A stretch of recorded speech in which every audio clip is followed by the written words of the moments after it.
So today's job, we're changing this unvented cylinder. It's actually been leaking a while. Somebody's been out and they'd isolated the cold in because they said it was leaking that bad, it was flooding this room out. So we're just going to change it. It's been leaking on the temperature pressure relief connection for some time. So yeah, we're just draining it down now. We've got everything isolated off on lever valves, which we're lucky on this one. And hopefully the new one's a straight swap. I'm not sure yet though. But yeah, it shouldn't be too bad to do this one. We've got full control of the system. There's valves everywhere. So yeah, dead lucky on this one. So yeah, we'll get straight on with it. He said that zone valve was faulty. That's our flow into the cylinder. Let's see if they've put another valve on it. There's a drain off, so we can drain it from there. Fill loop on it. Heating system's at half a bar pressure. Comes around. Ah yeah. So we're lucky because we've got another lever valve on here. He's at our return. I might knock that off as well. And then open that one back up and that'll drain the coil. Yeah, that zone valve's got no go in it. Where's the return? Yeah, open that one back up as well because they're valved off on them two valves there. That's just a return picking up the expansion vessel. So yeah, if we put a hose on that drain, that'll drain this coil side out then.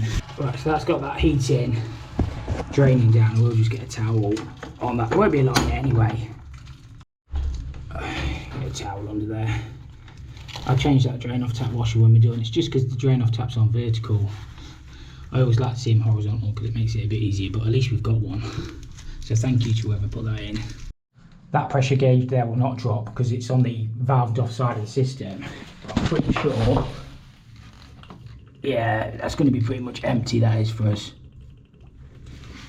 What I might do is just crack that union there and see if it breathes in, because I might pop an auto air vent on this coil. See if that breathes in. Depends which way the coil goes inside the cylinder. It might be flat or it might be vertical. Yeah, there's a little bit there, but not a lot.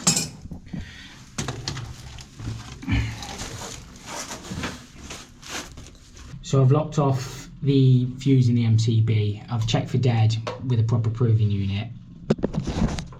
I haven't, but I haven't actually got a proper proving unit, but we all know that's what you should use. I've only got a multimeter, but I've checked on a live circuit. It's isolated on the board, and I've checked again for dead after. So you can only be as safe as you can ever be. So that's all locked off in the board as well. So I'm going to get this immersion heater disconnected while it's draining down and get these stats out of it. So this is actually a twin coil cylinder that's on site. Normally what you'd have is a different heat source like solar or something going in the bottom one, and then your gas boiler or your oil boiler going in the top. I don't know why they've done it like that. Maybe that was the only size they could get in this one. We've actually ordered the same one again, so all we're going to do is connect it up exactly the same. So at least that way it's going to heat the full cylinder from the bottom. If you were to connect in that one, it's only going to heat half your cylinder. So I'm probably just going to cut it there. I like to put an AAV on my coil. I think it's just good practice. I know all the pipework goes up, but sometimes I find it can airlock. It depends how the coil's done inside as well. But I'm going to have to cut it here anyway to get the cylinder out, so I might just press a T in there, cut the secondary return off. All this one does is that circulates it around the building to the far end, so they've got hot water on tap all the time. So there's a little bronze pump which should be coming this way with a check valve, pushing the water back around in a big loop.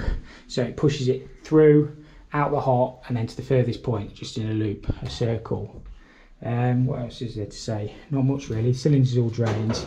We'll get these cut off and get it out.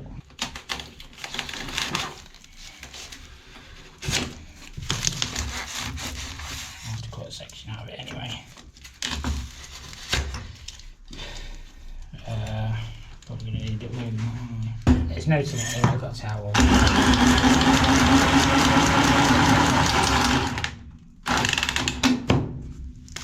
Very little in it.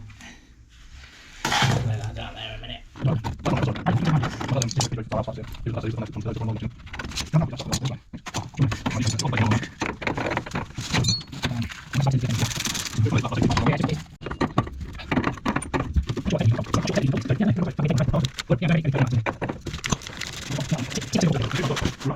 Everything's disconnected. I just need to pull the cylinder to the left to be able to get it out.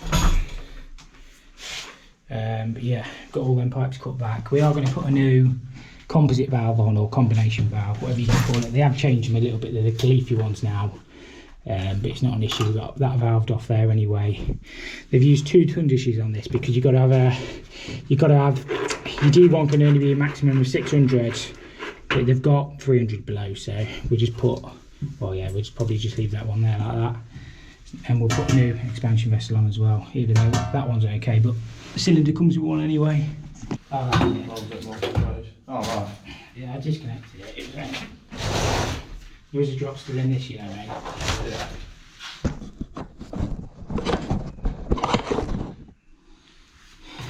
We'll get the wheel under it. Fine. Wait, we'll work it, won't we? We'll get the wheel We'll have to tip it forward and then just get the wheels under it.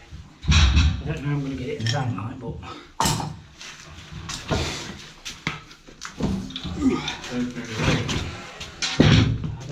I'll sort it.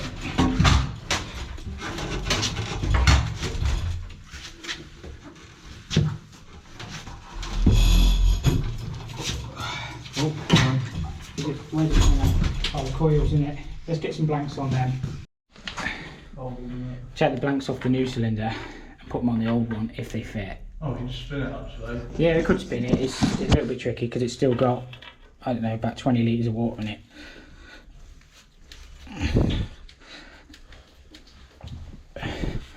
See if they wind on there.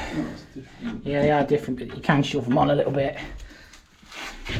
It's actually been leaking. Looks like it's been leaking around the top as well, doesn't it? That. Well, probably saturated. Has it been? Up and down. Yeah, that's probably why it's so heavy, because the insulation's full of water. I've had them before on these. That's why it weighs a ton. It's like, so the Kingspan inside fills with water, and then you've got what should be like a 50 kilo cylinder ends up being about 150 kilos. That gives us a blank canvas to work on all this pipework now. That's the 3-bar pressure reduction valve. There's a check valve inside there as well. Expansion vessels teed in the correct side. The amount that you see taken off there, which is your balance cold feed, is scary, but it will never expand because there's a check valve inside. 6-bar pressure relief into a ton dish. That's the fill loop for the heating. That'll be the zone valve for the heating. That is a balancing valve for the hot water, but we've just got it valved off there. What else is there to say? We're going to change that zone valve because it's goosed. You get a new one with the cylinder anyway. New expansion vessel. That's pretty much it really. This temperature pressure relief one will drop straight back in. Again, we've got massive drop on there. You need a minimum of 300, but we're ample on this. And yeah, secondary circulation just pushes the water around. We've already got a check valve on there. Got a lever valve on it as well, so it's isolated. So it's about as easy as it gets really. I'll have to go like that and we'll blank that one off, but we'll shorten it back because technically the dead leg should be no more than twice the pipe diameter. So you should only have a 44mm dead leg on there. I know you can get the discs, but cap end's fine.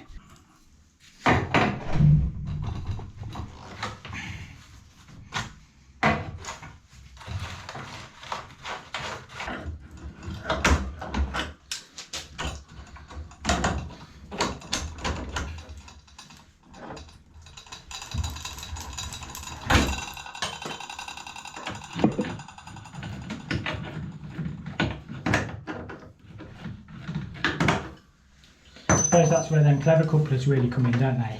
You see now, where makes it like a union face.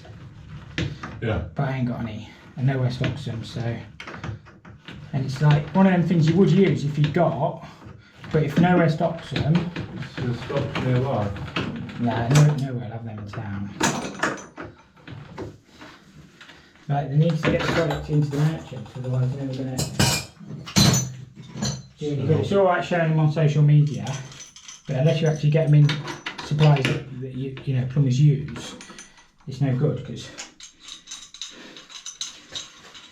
that's the trouble with a lot of the stuff on social media. You see, I think, oh, that's a good idea, but A, it can be like too expensive, and if you price it on your job, you never win it. Like them brackets for expansion vessels, yeah, very good, but not every person's got, I don't know, however much them brackets are to spend. Put a long bit of 22 in. You like to go get a bit out of the van, JK? Yeah. Take the Milwaukee, so you just cut a bit off. In fact, there might be a short bit in there. Yeah. Yeah, have a look, mate.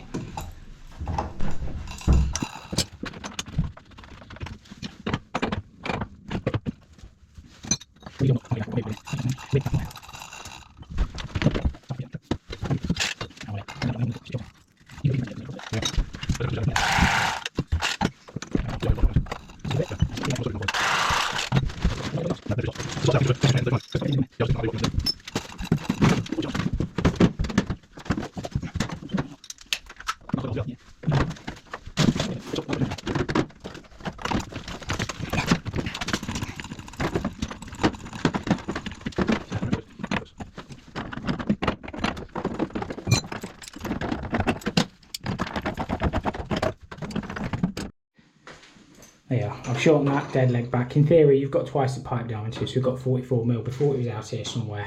So we're within regs now. Get that one changed, and that will just bend a new piece up for that. So just slacken them bolts off on that expansion vessel. Don't need to take them all the way out, or I do on these because they've used big fat washers. So I'll whip them out.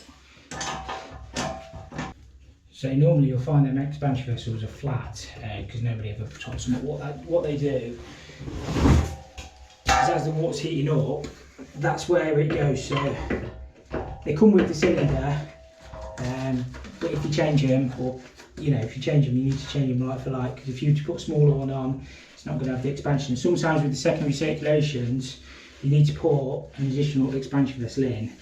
Because obviously you've got greater volume of water than what you would have, you've got more pipework, so you've got more water that's going to need to expand. So it is something to watch out for in secondary circulations. You sometimes see them with, I don't know, like a 12 litre one cut in on the secondary return, and that's just for the additional water.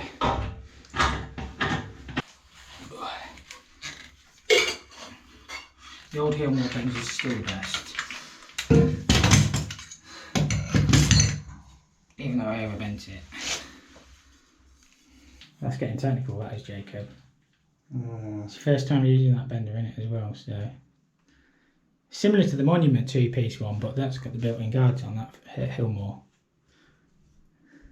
And I'm putting him under pressure now as well. I'll be a black piece, but You're alright, mate, you're alright. Don't worry, we've got plenty of pipe in the van. The scrap man will be pleased anyway here. I've done it before, loads of times. So D1, you can have as many bends as you like of it. It must go downhill and it must be a maximum length of 600 Sundish. There's no minimum, it's just a maximum of 6. Some books say 5, a lot of books say 6, but I suppose if you're stuck to 500 you won't go far wrong.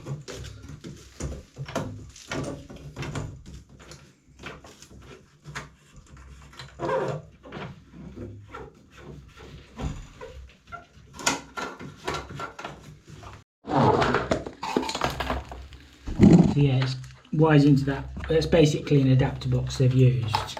Hopefully there's an earth in there. The one they've sent out with the cylinder is a Honeywell one. That Altec is a plastic head, so it might have an earth. Let's have a... There is in here, let's have a look what's going on. Alright, we'll check for isolation as well. It is off on the spare, but we do need to check for dead.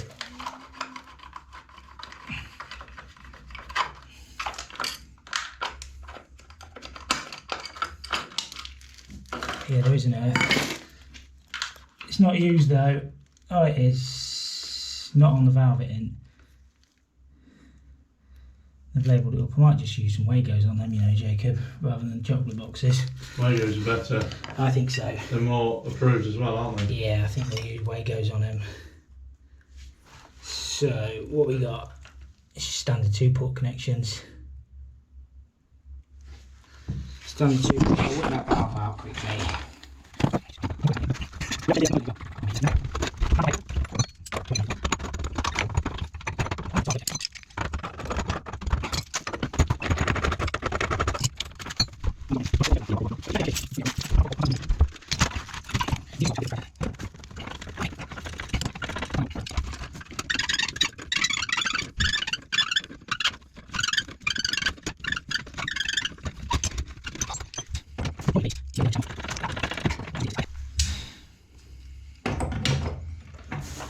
Normally with these, you can get hold of the olive and just slide them off. But that's ridiculously tight.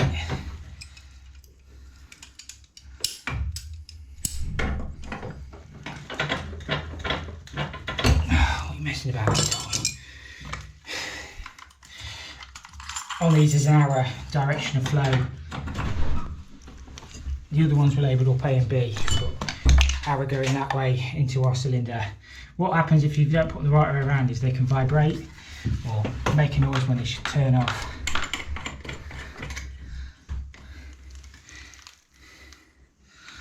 But the Honeywell ones are a much finer thread, so you end up having to change the nuts.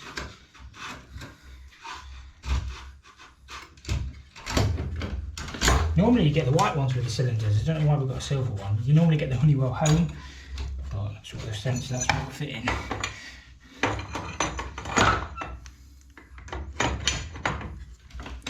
Why are they labelled up? They've labelled up A and B on the top, but the valves aren't actually labelled A and B. So I don't know why they bother with that sticker. I'll show you what I mean in a second.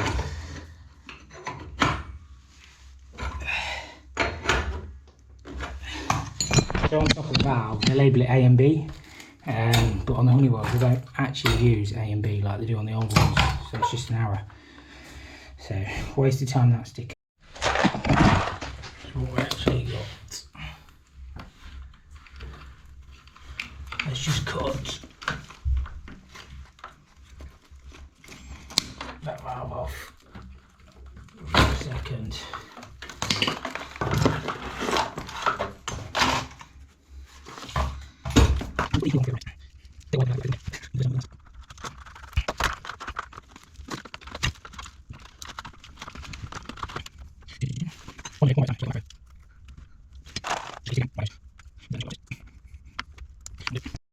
So they've actually put their secondary circulation pump going that way. I've seen this done before. The lagging shows it going that way, but never taken any notice of the lagging. Normally, your secondary circulation would be drawing it back into the cylinder, coming this way. I've seen it done like this if they're getting problems with airlock. I think I read something. I think it was when I was at college. One of the things on the wall, it got a Gunfoss secondary circulation system set up, and it showed the pump going away from the cylinder. And I questioned it, and they said, "Oh, it's because." That's how Gunfoss had done like the thing in the college, and they said it was because it stops it airlocking. I don't know. I mean, I've seen it done both ways, but I always do mine the other way. But I think I'm going to leave it just because it's been like that, and it's obviously working. But what I might do is put another lever valve here just for future maintenance, because it saves draining that little bit out of the cylinder. So it's easier to change that check valve. I've got to put a coupler here anyway, but if I put a lever valve there, it'll make sense because it just make life easier, I think. Oh, look at that, look. He's been watching Eminent Plumber, though, you know. Hey? I've been doing this since I was been doing it all 17. And then it just spreads across. Look at that, look. It's better than me. I just get it everywhere I do. I like that. It's not neat that, isn't it? Get it in there. Yeah, that looks really easy. Sounds good to me. There, right? Yeah, not that big.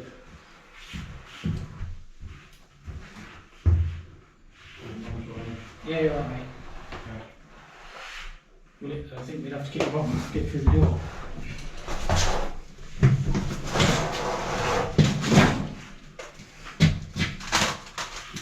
Crunch.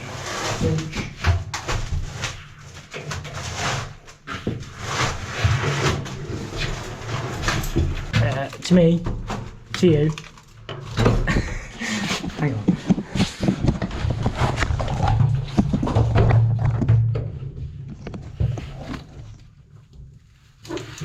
Hang on, mate. If I look try and line it.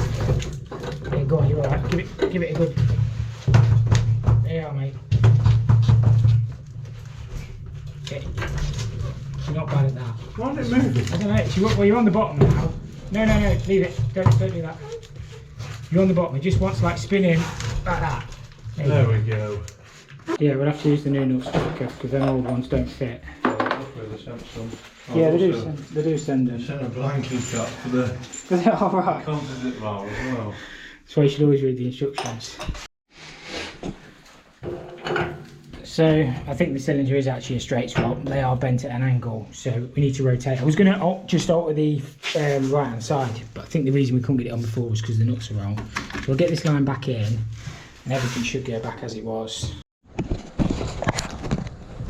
See if we can get this cylinder positioned, Jacob.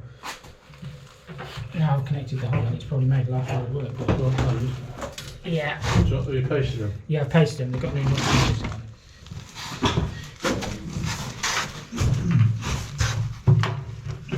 Might need to disconnect the hole, mate. Oh, there it might go. To me. There we go. Just rotates ever so slightly.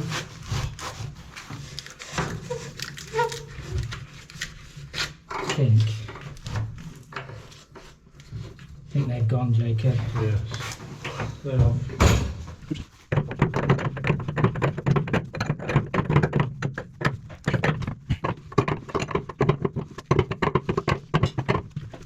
No hot works on this job, so I did have a 110 volt press gun. I don't do a lot of pressing.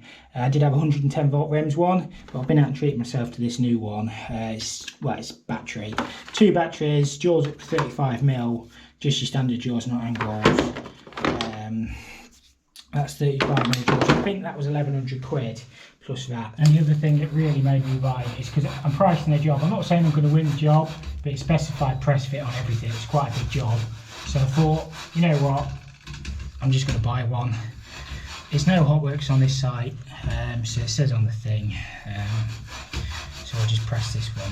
Could have used compression, I suppose. Could have soldered it out of position, could have disconnected it there, but why struggle? So you've probably seen these 1,000 times on other channels. Mark the insertion depth of your fitting.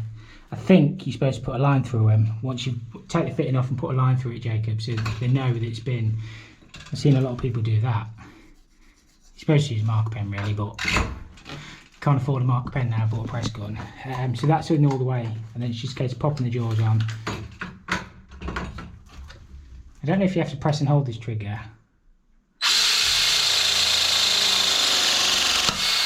I think that will go, mate. I think it's just, yeah, it's obviously just ever so slightly different, but close enough. That'll be fine. We're supposed to mark it before it's in. You're not going to get that back out now, but now you do it.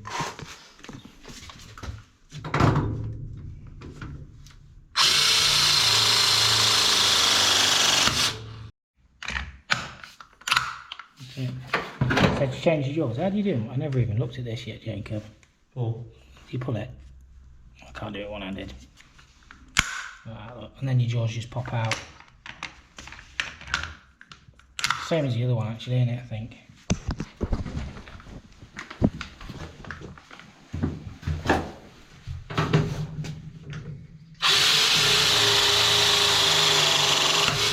I think the head rotates on this as well, doesn't it? So you can go that way.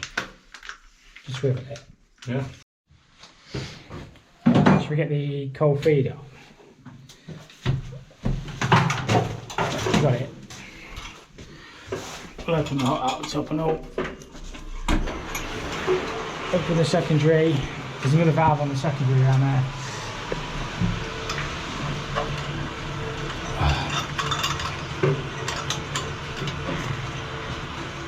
I'll get that one. I'll get that one in a minute. So that's the cylinder filling up now. What we'll do is we'll purge it. I mean, this will take a fair while. We'll purge it through there. Normally works on this one.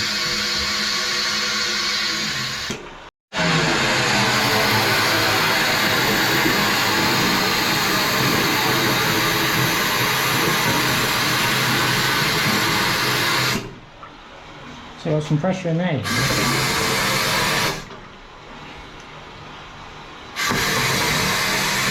Two valves here on, Jacob.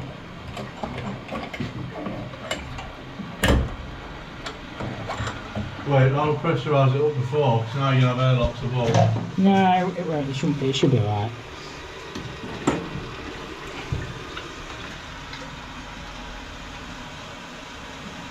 What's that bleeding out of your auto air vent on the coil? Yeah. It's not filling very quick because I think the cylinder's filling up. Cylinder is indeed filling up. I think it's robbing all the water, unless the fill loop's knackered, which could well be. That's why I like to put an AAV on it. I think it does help to bleed the coil. I have got some new polyphonic lagging in the van as well for this, but we'll make sure we've got no leaks first. Let that hit Leave it short on the return. It's a fair point, Jacob. We'll get it back up somewhere near 1 bar, mate. I know it was only on half a bar, but it won't matter. Wait, if you... No. Did you lock open that zone valve on the flow? Yeah. That's alright. 1 bar will be good for us.